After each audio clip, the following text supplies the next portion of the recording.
बोले श्री विष्णु भगवान की जय। बोले श्री कार्तिक महात्म की जय। बोले श्री मात गंगा की जय। बोले श्री देवों के देव मेरे महादेव की जय।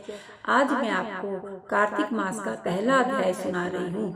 ऐसे ही मैं रोज प्रतिदिन आपको कार्तिक मास के सभी अध्यायों का वर्णन करती रहूंगी।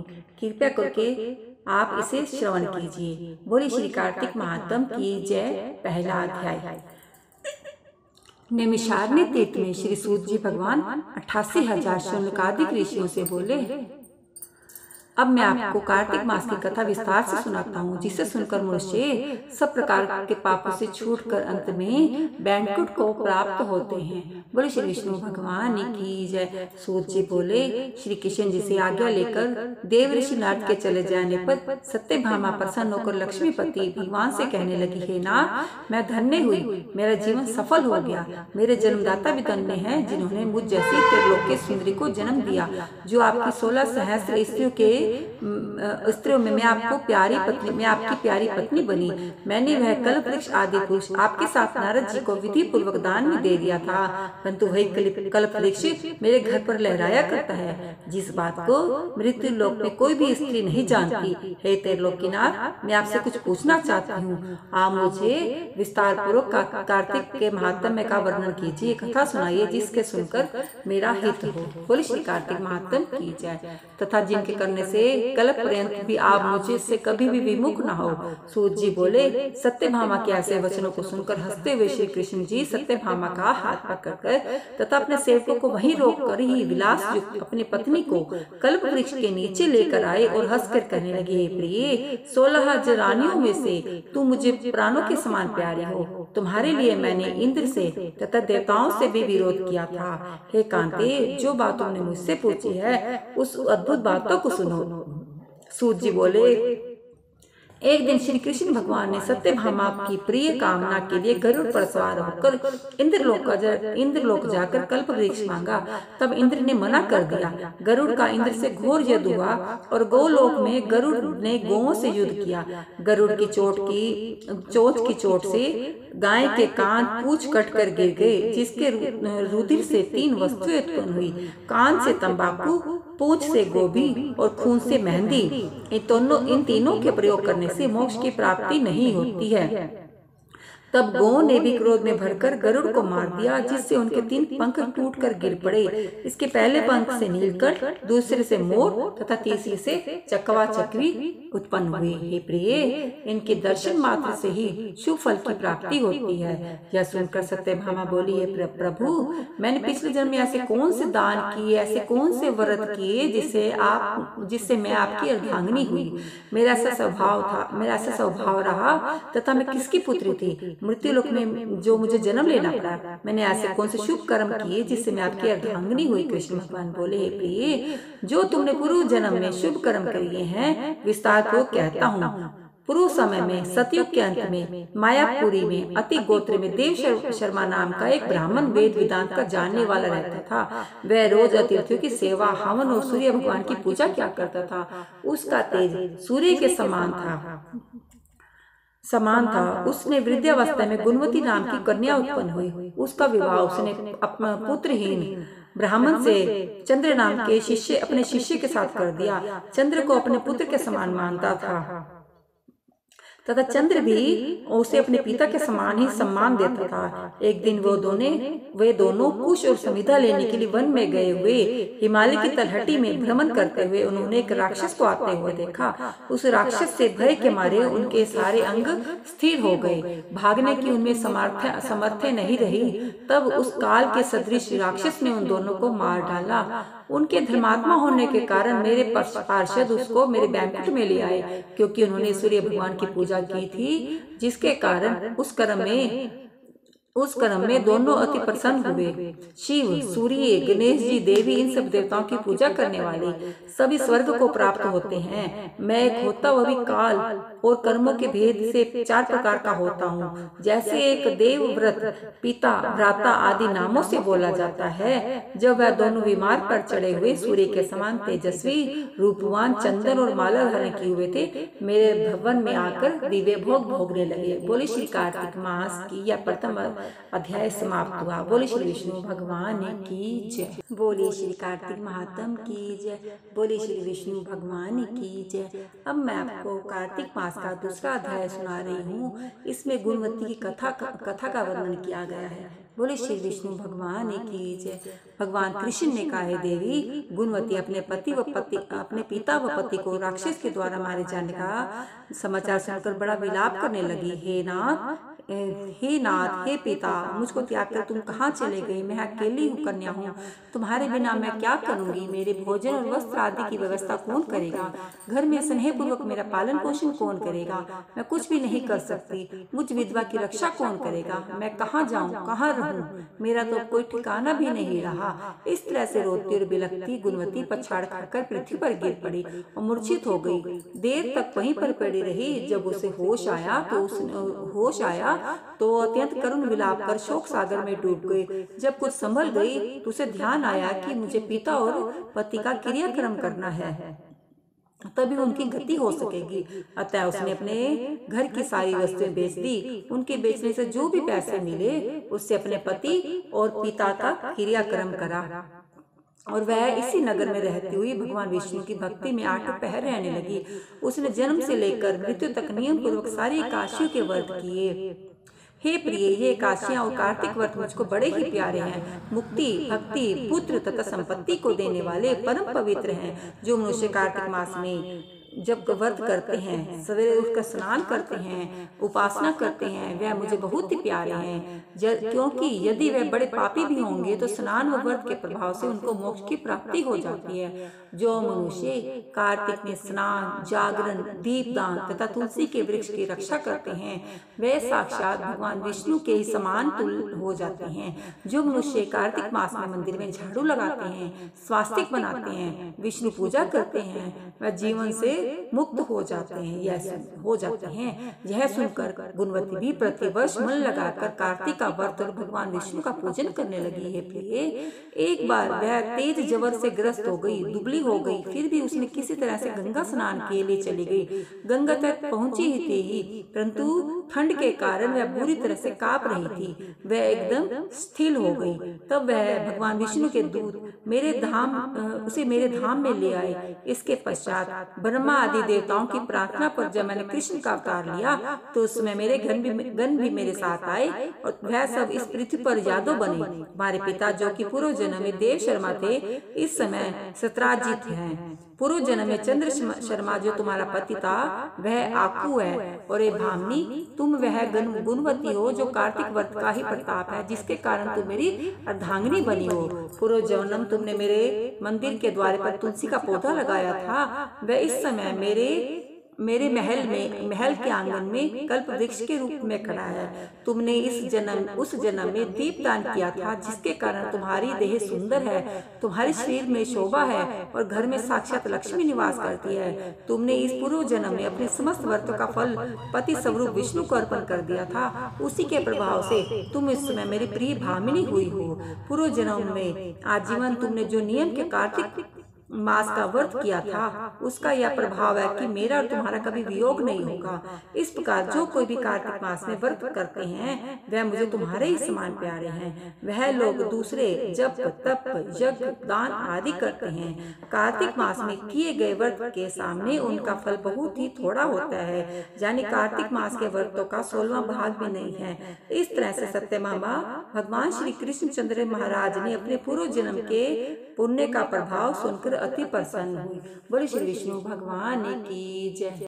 बोले श्री विष्णु भगवान की जय। बोले श्री कार्तिक महात्म की जय। अब मैं आपको कार्तिक मास का तीसरा अध्याय सुना रही हूँ, जिसमें पानी की उत्पत्ति की कथा बताई गई है। बोले श्री विष्णु भगवान की जय। सत्यभामा बोली, अभी आप सभी काल में व्यापक है और सभी कल आपके आगे समान है। फिर यह कार्तिक मास ही सब मास में आपको क्यों प्रिय है? सब तिथियों में काशी और सब मास में कार्तिक मास का ही आप अपना प्रिय क्यों बतलाते हैं? इसका कारण बतलाइए। भगवान कृष्ण बोले, हे प्रिय, तुमने मुझसे बहुत अच्छी बात पूछी है। सुनो, मैं तुमको इसका कारण बतलाता हूँ, ध्यान से सुनो। इसी प्रकार एक बार महाराज बेन के पुत्र राजा पृथु ने प्रश्न के उत्तर में देव ऋषि नारद से प्रश्न किया था और नारद जी ने उसे कार्तिक मास की महिमा बतलाई थी। राजा पृथु ने प्रश्न के उत्तर में देवऋषि नारद से कहा था, हे राजन, एक समय शंख नामक एक राक्षस बड़ा बलवान और अत्याचारी हो चुका था।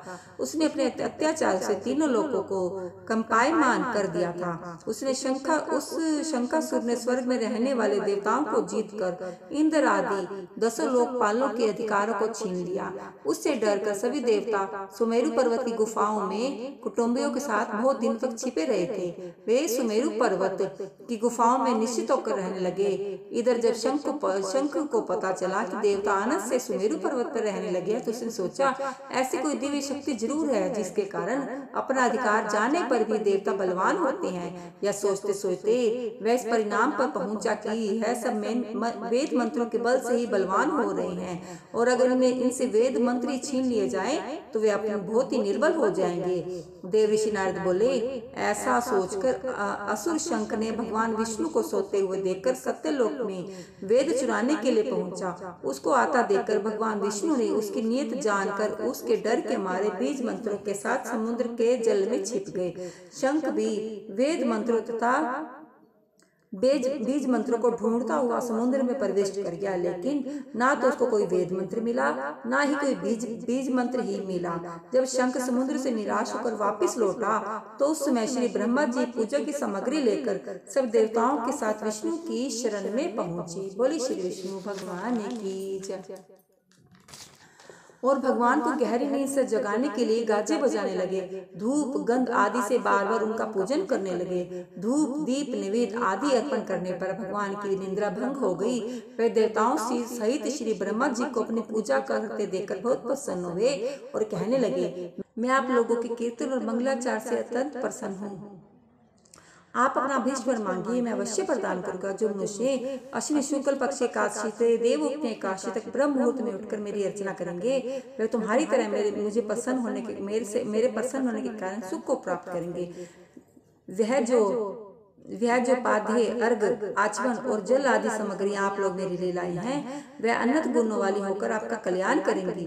शंख जो वेद चुरा कर ले गया है, सबके सब समुद्र में ही है। मैं उस शंखासुर को मारकर ले आता हूँ। आज से मंत्र बीज और वेदों के साथ चारों वेद प्रति वर्ष कार्तिक मास में जल में विश्राम किया करेंगे। अब मैं मत्स्य का रूप धारण करके समुद्र में जाता हूँ और आप लोग भी ऋषि महर्षियों के साथ मुझे वहीं पर ही मिले।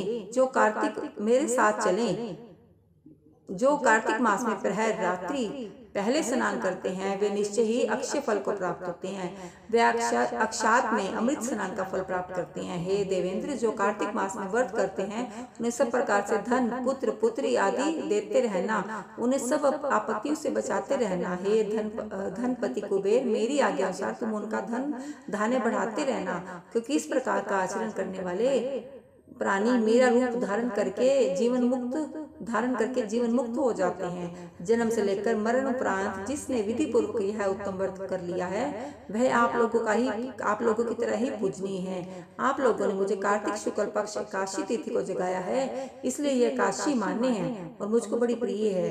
हे देवताओं, यह दोनों व्रत नियम पूर्वक करने से प्राणी मेरे समीप पहुँचते हैं।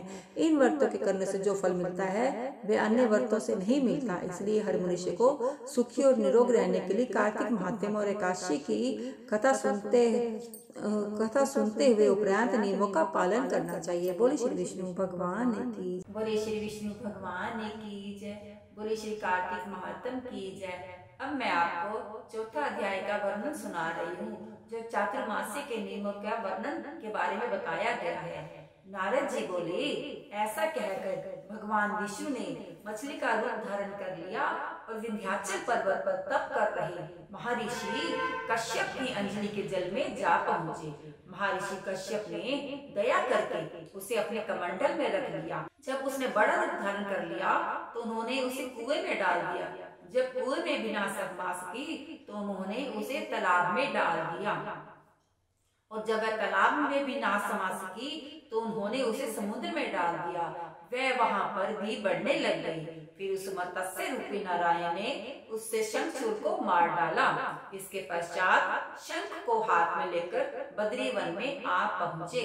बद्री नारायण में आकर उन्होंने सब ऋषियों व महर्षियों को बुलाकर आज्ञा दी कि पानी में इधर उधर फैले हुए वेदों को ढूंढो और उन्हें शीघ्र मिलाकर मेरे पास ले आओ। तब तक मैं देवताओं के साथ प्रयागराज में निवास करूंगा। इसके बाद सब ऋषि महर्षियों ने इन सब बीजों वेद मंत्रों को ढूंढ निकाला। उन वेदों में से जो जो भाग जिस जिस ऋषि को मिले वह उसी का ही हो गया। उस भाग के उसी दिन से वह ऋषि कहलाए। सब वेदों को साथ लेकर ऋषि महर्षि प्रयागराज में आए।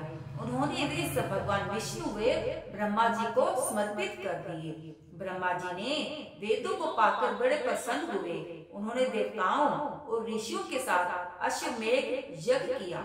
यज्ञ के अंत में देवता, गंधर्व, यक्ष, नाग भगवान विष्णु को दंडवत करके प्रार्थना करने लगे।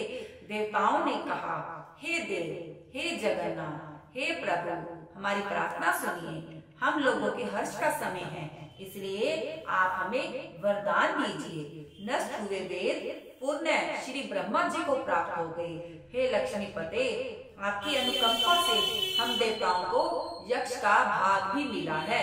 यह स्थान आपके प्रसाद से आज पृथ्वी भर में सर्व प्रधान पुण्य को बढ़ाने वाला, मुक्ति तथा भक्ति को प्रदान करने वाला है। ब्रह्म हत्या आदि पापों का नाश करने वाला, परम पवित्र और अक्षय फल को देने वाला है। हमें यह वरदान दीजिए। भगवान विष्णु ने कहा, जो कुछ आप लोगों ने कहा वह मेरा ही ध्येय है। जैसा आप लोगों ने कहा वह स्थान आज से ब्रह्म क्षेत्र के नाम से जाना जाएगा। इस स्थान पर गंगा जी व सूर्य पुत्री यमुना जी का संगम होगा। मैं श्री ब्रह्मा जी सहित यहाँ पर निवास करूंगा। यहाँ पर किया हुआ जप, तप तथा दान महान फलदायक होंगे। पहले जन्म में किए हुए पाप, ब्रह्म हत्या आदि भी इस तीर्थराज में स्नान करने से नष्ट हो जाएंगे। जो लोग आप अपने पिता आदि को वहां आकर तर्पण व श्राद्ध करेंगे, उनके पिता मेरे स्वरूप को प्राप्त करेंगे।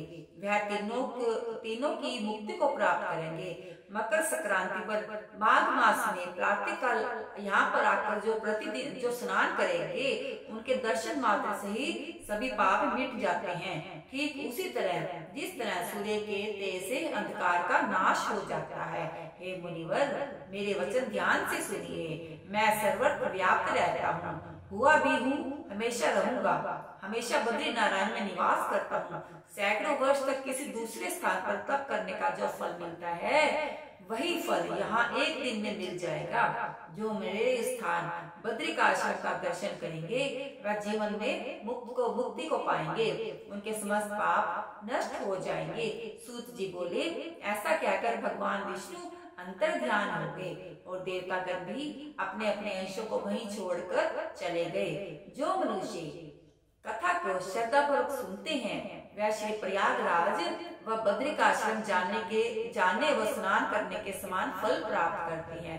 बोले श्री विष्णु भगवान की जय। बोले श्री कार्तिक महात्म की जय। यह चौथा अध्याय समाप्त हुआ। बोले श्री विष्णु भगवान की जय।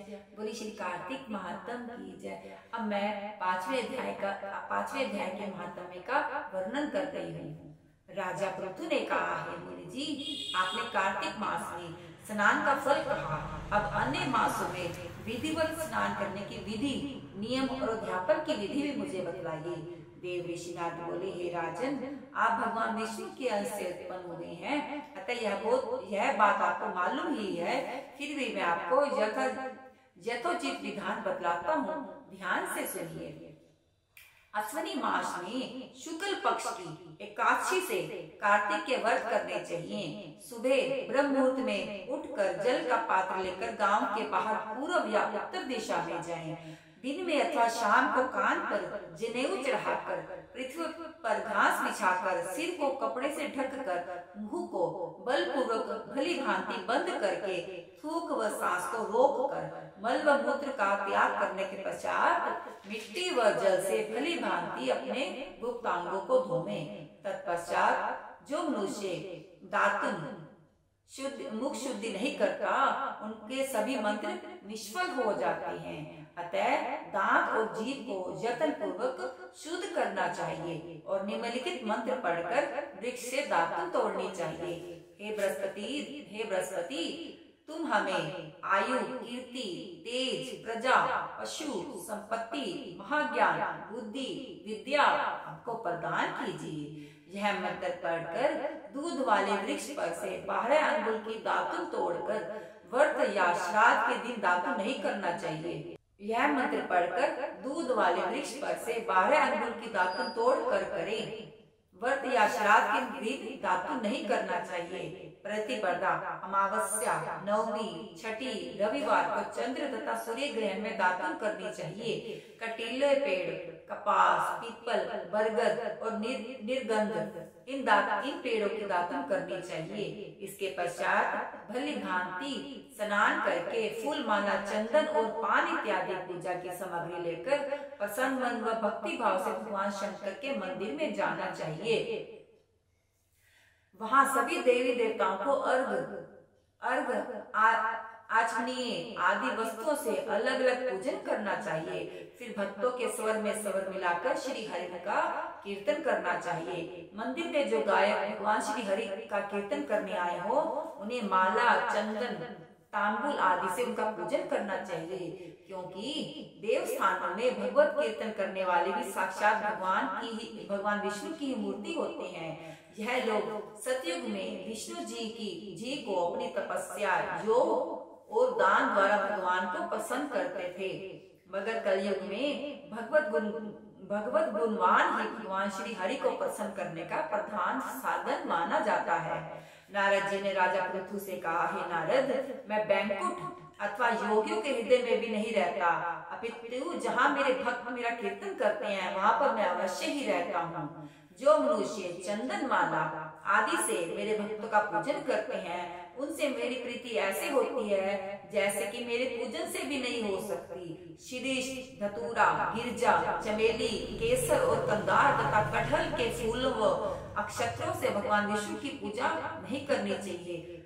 अढ़ल, कंद, गिरीश, जुहू, मालती, केवड़ा के पुष्पों से भगवान शंकर की पूजा नहीं करनी चाहिए। लक्ष्मी के इच्छुक पुरुषों की तुलसी पत्र से सूर्य नारायण की पूजा नहीं करनी चाहिए।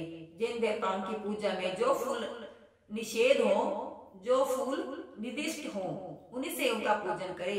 पूजन समाप्त करने के पश्चात भगवान से क्षमा प्रार्थना करने, हे सुरेश्वर, हे देव, मेरे पास ना मंत्र है ना क्रिया है, मैं भक्ति से भी हीन हूँ। जो कुछ भी मैंने आपकी पूजा की है उसे आप पूरा करें। ऐसी प्रार्थना करने के बाद दंडवत प्रणाम दो व क्षमा प्रार्थना करके भगवान की कीर्तन करना चाहिए। श्री हरि की कथा सुननी चाहिए और प्रसाद ग्रहण करना चाहिए। इस तरह बताई गई विधि के अनुसार जो मनुष्य कार्तिक व्रत का अनुष्ठान करते हैं, वह सभी संसारों के सुखों को भोगते हुए अंत में मुक्ति को पाते हैं।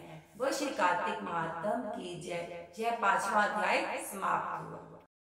बोले श्री विष्णु भगवान की जय। बोले श्री कार्तिक महात्म की जय। नमस्कार सभी को।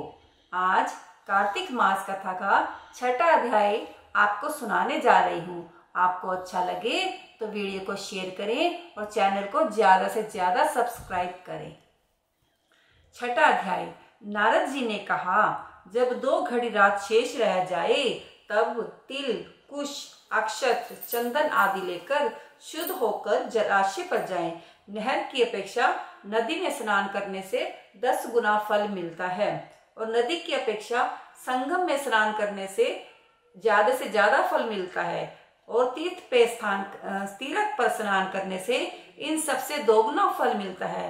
स्नान से पहले भगवान का ध्यान करके स्नानार्थ संकल्प करें। फिर तीर्थ में उपस्थित देवताओं को आचमनीय आदि देवे, मंत्र वगैरह देवें। हे कमलनाथ, आपको नमस्कार है। हे जलशाही भगवान, आपको नमस्कार है। हे ऋषिकेश, आपको मेरा प्रणाम है। मेरे दिए हुए अर्घ को आप ग्रहण करें। बैंकुट, प्रयाग तथा बद्रिकाश्रम जहाँ कहीं भगवान विष्णु हो, वहां उन्हें 3 प्रकार से अपना पैर रखा था। वहां पर ऋषि, वेद, यज्ञों के सहित समस्त देवता मेरी रक्षा करते रहे। ये जनार्दन, हे दामोदर, हे देवेश, आपको प्रसन्न करने के लिए मैं कार्तिक पक्ष में विधिवत प्रातः स्नान कर रही हूँ। आपकी कृपा से मेरे सभी पाप नष्ट हो जाएं। हे हरे, कार्तिक मास में व्रत तथा विधि पूर्वक स्नान करने वाला मैं आपको अर्घ देती हूँ। आप राधिका सहित ग्रहण करें। हे कृष्ण, हे प्रबल राक्षसों का नाश करने वाले भगवान, हे पापनाशक, कार्तिक मास में नित्य प्रति दिए हुए मेरे इस अर्घ को स्वीकार कीजिए और कार्तिक स्नान का व्रत करने वाला फल मुझे प्राप्त हो। विष्णु, शंकर तथा सूर्य का ध्यान करके जल में प्रवेश करें और नाभि पर्यंत जल में खड़े होकर विधि पूर्वक स्नान करें। गृहस्थी तिल और आंवले का चूर्ण लगाकर, विधवा स्त्री व जति तुलसी की जड़ की मिट्टी लगाकर स्नान करें। सप्तमी, अमावस्या, नवमी, त्रयोदशी, द्वितीया, दशमी आदि तिथियों को आंवला तथा तिल से स्नान नहीं करना चाहिए। स्नान करते हुए इन शब्दों को बोलना चाहिए। जिस भक्ति भाव से भगवान ने देवताओं के कार्य के लिए 3 प्रकार के रूप धारण किया था, वही पापनाशक भगवान विष्णु अपनी कृपा से मुझे पवित्र बनाए। विष्णु जी की आज्ञा से कार्तिक करने वाले की सारे इंद्र आदि देवता रक्षा करते हैं, अतः मुझको पवित्र करें। बीजों, रहस्यों तथा यज्ञों सहित वेदों के मंत्र, कश्यप आदि ऋषि, इंद्र देवता मुझे पवित्र करें। गंगा आदि सभी नदियां, संपूर्ण तीर्थ, 7 समुद्र, समस्त जलाशय मुझको पवित्र करें। अदिति आदि सभी नारियां, यक्ष, सिद्ध, सर्प, सब औषधियां, तीनों लोकों के पर्वत मुझे पवित्र करें। इन शब्दों को कहकर स्नान करने के पश्चात व्यक्ति हाथ में पवित्री धारण करके देवता, ऋषि, मनुष्य तथा पितरों का विधिवत तर्पण करते समय जितने भी तिल दर्पण में रहते हैं, उनसे वर्ष पर्यंत व्रती के पितृगण स्वर्ग में वास करते हैं। इसके पश्चात व्रत करने वाला जल से निकलकर शुद्ध वस्त्र पहने और प्रातः काल के सब कृत्यों से निवृत्त होकर पूर्ण विष्णु भगवान का पूजन करें। समस्त तीर्थों के सारे देवताओं का स्मरण करके भक्ति पूर्वक सावधान होकर चंदन, फूल, फलों सहित भगवान विष्णु को अर्घ देवें। अर्घ मंत्र का अर्थ यह है: पवित्र कार्तिक मास में मैंने स्नान किया है। हे विष्णु जी, राजा के साथ आप मेरे दिए हुए अर्घ को ग्रहण करें। इसके पश्चात चंदन, फूल, तांबूल आदि से वेद पाठी ब्राह्मणों को श्रद्धा पूर्वक पूजन करें और बार बार उनको प्रणाम करें। ब्राह्मणों के दाएं पैर में तीर्थ रहते हैं, मुख में वेद और सारे अंगों में देवता निवास करते हैं। अपने कल्याण की कामना रखने वाले लोग इनका अपमान ना करें और ना ही इनके साथ विरोध करें। एकाग्र चित्त से भगवान विष्णु की प्यारी तुलसी का पूजन करें, उनकी परिक्रमा करें तथा उनको नमस्कार करें। हे देवी, हे तुलसी, देवताओं ने ही प्राचीन काल में तुम्हारा निर्माण किया है और ऋषियों से तुम्हारा पूजन किया है। हे विष्णु की प्यारी तुलसी, आपको प्रणाम है। आप मेरे सभी पापों का नाश कीजिए। इस प्रकार भक्ति पूर्वक जो लोग कार्तिक व्रत का अनुष्ठान करते हैं, वह संसार में सुखों को भोगते हुए अंत में मुक्ति को प्राप्त करते हैं। सारे रोगों का नाश करने वाले, पापों का नाश करने वाले मनुष्य को श्रेष्ठ बुद्धि देने वाला, धन आदि का साधन, मुक्ति और कोई उत्तम व्रत संसार में नहीं है। बोले श्री विष्णु भगवान की जय। आज 6ठा अध्याय समाप्त हुआ। बोले श्री विष्णु भगवान की जय। बोले श्री कार्तिक महात्म की जय। नमस्कार सभी को। आज कार्तिक मास कथा का मैं 7वां अध्याय आपको सुनाने जा रही हूँ। अच्छा लगे तो वीडियो को ज्यादा से ज्यादा शेयर करें और चैनल को सब्सक्राइब करें। धन्यवाद। 7वां अध्याय। नारद जी बोले, हे राजन, कार्तिक मास में व्रत करने वालों के नियम सुनिए। यह मैं आपको संक्षेप में बतलाता हूँ। जो मनुष्य कार्तिक मास का व्रत करता हो वह सभी तरह के आमिष, मांस, उड़द, राई, खटाई तथा मादक वस्तुओं का प्रयोग ना करे। यह व्रत करने वाले दूसरों का अन्न ग्रहण ना करे, किसी से द्वेष ना करें तथा तीर्थ के अतिरिक्त अन्य कोई यात्रा ना करें। देवता, वेद, ब्राह्मण, गऊ, व्रती, नारी, राजा तथा गुरुजनों की कभी भी निंदा ना करें। यह व्रत करने वाले दाल, तिल, पकवान व क्रय किया हुआ भोजन ग्रहण करें। चुगली निंदा ना करें। बकरी, गाय तथा भैंस के अतिरिक्त अन्य किसी पशु का दूध कभी भी प्रयोग में ना लावें। तांबे के बर्तन में रखा हुआ पंचगव्य बहुत छोटे घड़े का पानी के और केवल अपने लिए ही पका हुआ अन्न प्रयोग करें। कार्तिक मास के व्रती सदा ब्रह्मचार्य में रहें। पृथ्वी पर सोने और दिन के चौथे प्रहर में केवल एक बार पत्तल पर भोजन करें। वह केवल नरक चतुर्दशी को तेल लगा सकते हैं, अन्य तिथियों में बिल्कुल नहीं। कार्तिक मास को व्रती मनुष्य सिंघाड़ा, प्याज, मट्ठा, गाजर, मूली इन सभी वस्तुओं को बिल्कुल प्रयोग में न लाए। लौकी, मट्ठा, काशी फल, तरबूज इन सब वस्तुओं का कार्तिक मास का व्रती बिल्कुल सेवा न करे। मासिक धर्म वाली स्त्री से चंडाल, पापी, ब्राह्मण, द्रोही और नास्तिकों से बिल्कुल बातचीत ना करें। भगवान विष्णु को प्रसन्न करने के लिए अपनी शक्ति के अनुसार चंद्रायन आदि का व्रत करें। उपयुक्त नियमों का पालन करें।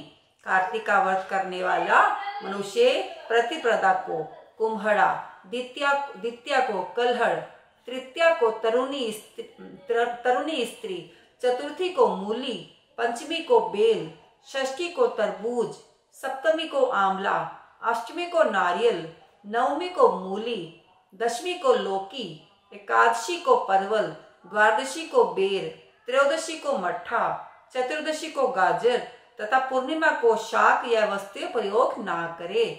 आमल का प्रयोग रविवार को ना करें। व्रती यदि इन शाकों में कोई शाक सेवन करना चाहे तो पहले ब्राह्मण को देकर खाए। यही विधान माघ मास के व्रत के लिए भी है। देव उठनी एकादशी में पूर्वोक्त विधि के अनुसार नृत्य, जागरण, गायन वादन आदि करें। इसको विधिवत करने वाले मनुष्य को देखकर यम के दूत इस प्रकार भाग जाते हैं जैसे सिंह की गर्जना से हाथी भाग जाता है। यह कार्तिक मास का व्रत सभी व्रतों में श्रेष्ठ है। इसके अतिरिक्त जितने भी व्रत यज्ञ हैं वह 1000 की संख्या में किए जाने पर इनकी तुलना नहीं कर सकते, क्योंकि यज्ञ करने वाले मनुष्य तो केवल स्वर्ग में ही जाते हैं, किंतु कार्तिक मास में व्रत करने वाला प्राणी सीधा बैंकुट को जाता है। जिस प्रकार राजा की रक्षा उसके अंगरक्षक करते हैं, उसी तरह कार्तिक मास का व्रत करने वाले की रक्षा भगवान विष्णु की आज्ञा से इंद्र आदि देवता करते हैं। कार्तिक मास का व्रत करने वाला मनुष्य जहाँ कहीं भी रहता है वहीं पर उसकी पूजा होती है, उसका यश होता है। उस स्थान पर जहाँ की वह रहता है भूत पिशाच आदि कोई भी नहीं रहने पाते। मनुष्य के पुण्यों को वर्णन श्री ब्रह्मा जी भी नहीं कर सकते। यह व्रत संपूर्ण पापों का नाश करने वाला, पुत्र पौत्र और धन धान्य को बढ़ाने वाला है। बोले श्री विष्णु भगवान की जय। यह 7वां अध्याय समाप्त हुआ। बोलिए श्री विष्णु भगवान की जय। बोलिए श्री कार्तिक महात्म की जय। नमस्कार सभी को। आज कार्तिक मास कथा का मैं 8वां अध्याय आपको सुनाने जा रही हूँ। आपको अच्छा लगे तो वीडियो को ज्यादा से ज्यादा शेयर करें और चैनल को सब्सक्राइब करें। धन्यवाद। 8वां अध्याय। नारद जी ने कहा, हे राजन, अब मैं कार्तिक मास के व्रत की अध्यापन विधि बतलाता हूँ। ध्यान पूर्वक सुनिए। व्रती को चाहिए कि कार्तिक मास में शुक्ल पक्ष की चतुर्दशी को व्रत के संपूर्ण फल की प्राप्ति के लिए तथा विष्णु की प्रसन्नता के लिए अध्यापन करें। तुलसी के ऊपर चंदोवा बनावें। बंदरवार व फूलों से सुसज्जित करें। चवर से सुशोभित मंडप बनावें। चारों दरवाजों पर मिट्टी के बने हुए पुण्यशील, सुशील, जय और विजय 4 द्वारपालों को अलग अलग बैठावें। तुलसी की जड़ों में 4 रंगों द्वारा सर्वतोभद्र चक्कर बनवावें। उसके ऊपर पंचरत्न नारियल रखें और शुद्ध वस्त्र से कलश को ढक लें। फिर विष्णु भगवान का पूजन करें। द्वादशी को भगवान विष्णु जागे थे। त्रयोदशी को देवताओं ने उनके दर्शन किए थे। चतुर्दशी को देवताओं ने उनका पूजन किया था, इसलिए भगवान विष्णु की अध्यापन की पूजा की जाती है। उस दिन संयम तथा शांत चित्त से व्रत करना चाहिए। अपने गुरु की मूर्ति बनाकर उसे षोडशोपचार तथा विविध नैवेद्य आदि से भगवान का पूजन करें। विधि प्रकार के वाद्यों के साथ कीर्तन करता हुआ उस रात्रि में जागरण करें। जो प्राणी श्रद्धा पूर्वक भगवान का कीर्तन करते हैं उन लोगों के 100 जन्मों के पाप धुल जाते हैं। जो व्यक्ति भगवान के नियमित जागरण करके रात्रि भगवान का कीर्तन करते हैं उनको असंख्य गोदान का फल मिलता है। जो लोग भगवान की मूर्ति के सामने नृत्य गान करते हैं उनके अनेक जन्मों के पाप नष्ट हो जाते हैं। जो लोग भगवान के सम्मुख बैठकर कीर्तन करते हैं, बंसी आदि बजाकर भक्तों को प्रसन्न करते हैं और भक्ति से रात्रि भर जागरण करते हैं, उसे करोड़ों तीर्थों का फल मिलता है। पूर्णमासी को अपनी पत्नी सहित वेद पाठी ब्राह्मणों को या केवल एक ही श्रेष्ठ ब्राह्मण को उसकी पत्नी सहित बुलावें और उन्हें खीर आदि का मधुर भोजन करावें और यथाशक्ति दक्षिणा देवें, क्योंकि पूर्णमासी को ही भगवान ने अपने भक्तों को वरदान दिया तथा मत्स्य रूप धारण किया था।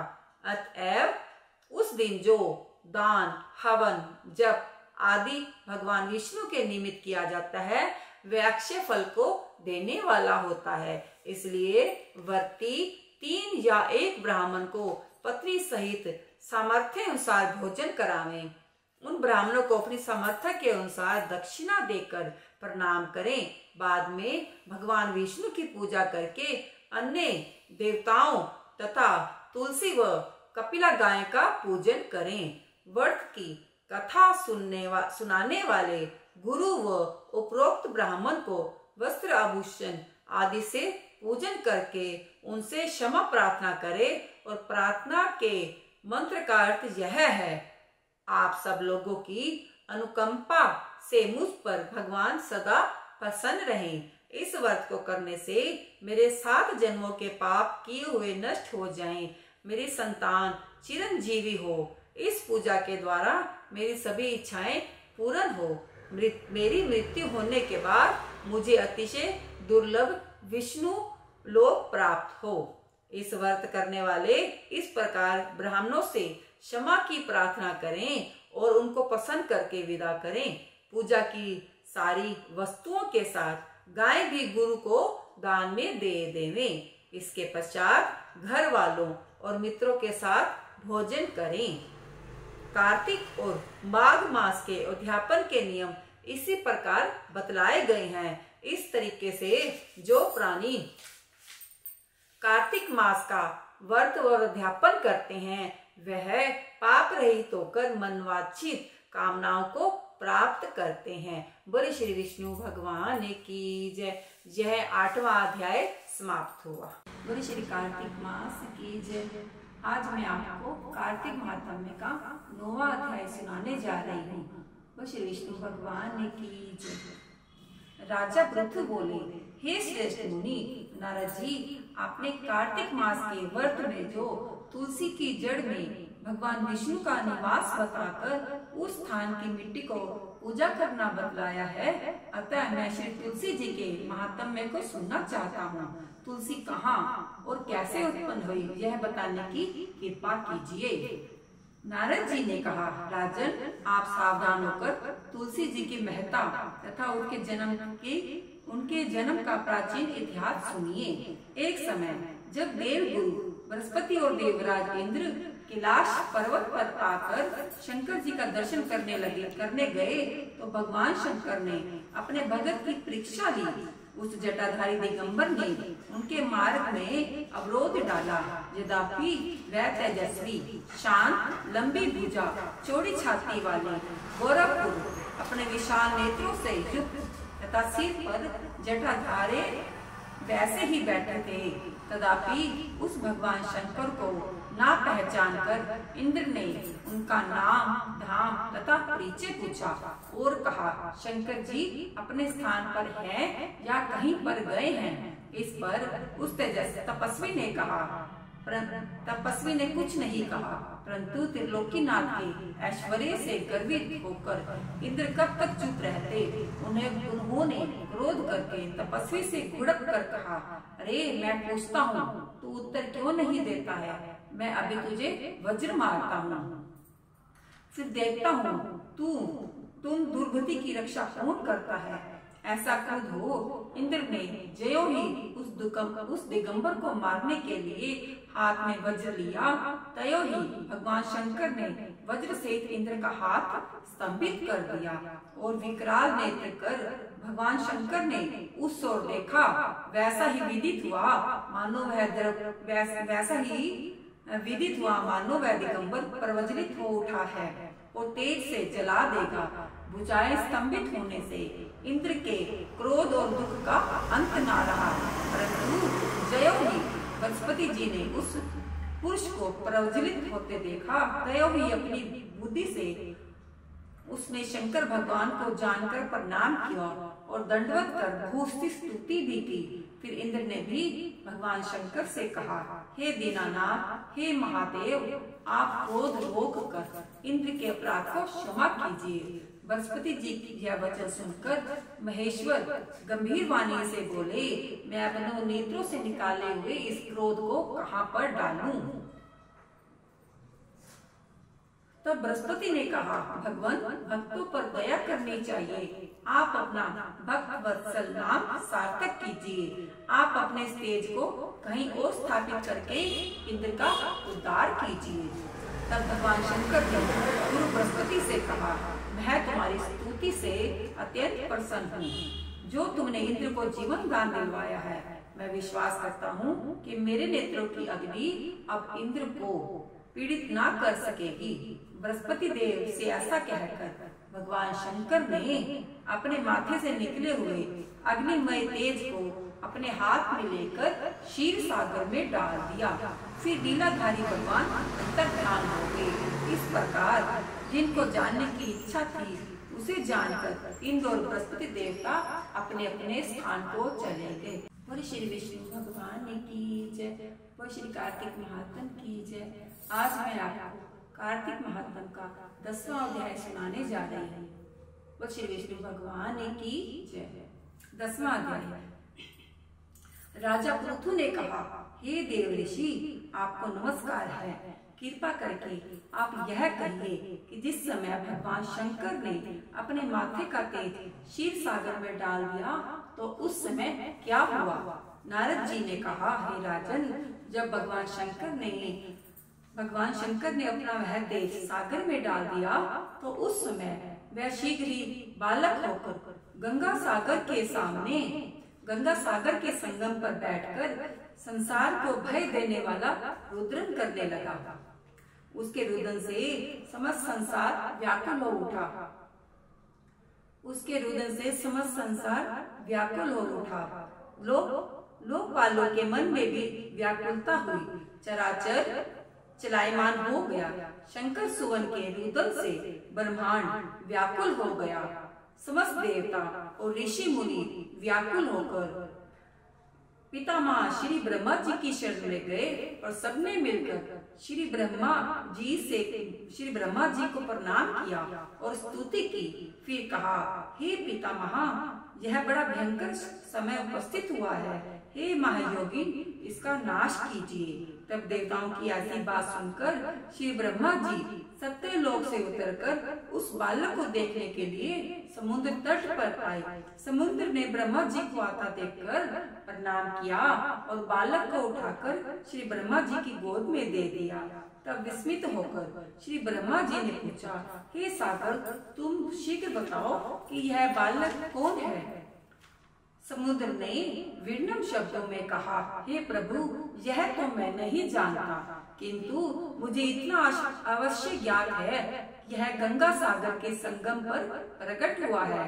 अतः हे जगत गुरु, आप इस बालक का जात कर्म और संस्कार कीजिए, इसका जातक फल बताइए। नारद जी ने कहा, नारद जी कहते हैं, इधर तो सागर ब्रह्मा जी के गले में हाथ डालकर बार बार उनको आकर्षक कर रहा था। फिर तो उसने ब्रह्मा जी का गला इतनी जोर से पकड़ा, इससे पीड़ित होकर ब्रह्मा जी की आंखों से आंसू छलक गए और आंखों में से पानी टपकने लगा। किसी प्रकार से ब्रह्मा जी ने अपने दोनों हाथों का जोर लगाकर अपना गला छुड़ाया और सागर से कहा, हे सागर, सुनो, मैं तुम्हारे इस पुत्र का जातक फल कहता हूँ। मेरे नेत्रों से जो यह जल निकला है, इस कारण इसका नाम जलंधर होगा। तब यह उत्पन्न होने के कारण ही तरुण हो गया है, इसलिए यह सब शास्त्रों का पारगामी, महापराक्रमी, महावीर, जवान, महायोद्धा और रणधुर्मन होगा। यह बालक सभी दैत्य का अधिपति और भगवान विष्णु को जीतने वाला होगा तथा यह कहीं पर भी नहीं हारेगा। हे भगवान, एक भगवान शंकर को छोड़कर वह सबसे अवश्य ही जीतेगा। जहाँ से उत्पन्न हुआ है यह वहीं जाएगा। इसकी स्त्री बड़ी प्रतिव्रता, सौभाग्यशाली, सर्वांग सुंदरी और परम मनोहर, मृष्टभाषिणी, तशीलवान होगी। नारद जी ने कहा, हे राजन, सागर से ऐसा कहकर जब ब्रह्मा जी ने शुक्राचार्य को बुलाकर इनके हाथों में बालक का राज्याभिषेक कराया और आप अंतर ध्यान हो गए। फिर तो बालक को देखकर सागर बड़ा ही प्रसन्न हुआ और घर आ गया। कितने ही उपाय से उसका लालन पालन कर उसको पुष्ट किया। फिर कालनेम नामक असुर को बुलाकर उसकी वृंदा नाम की कन्या से उसका विवाह करवा दिया। इस विवाह में बड़ा उत्सव हुआ। श्री शुक्राचार्य के प्रभाव से स्त्री सहित जलंधर दैत्यों पर राज्य करने लगा। श्री विष्णु भगवान की जय।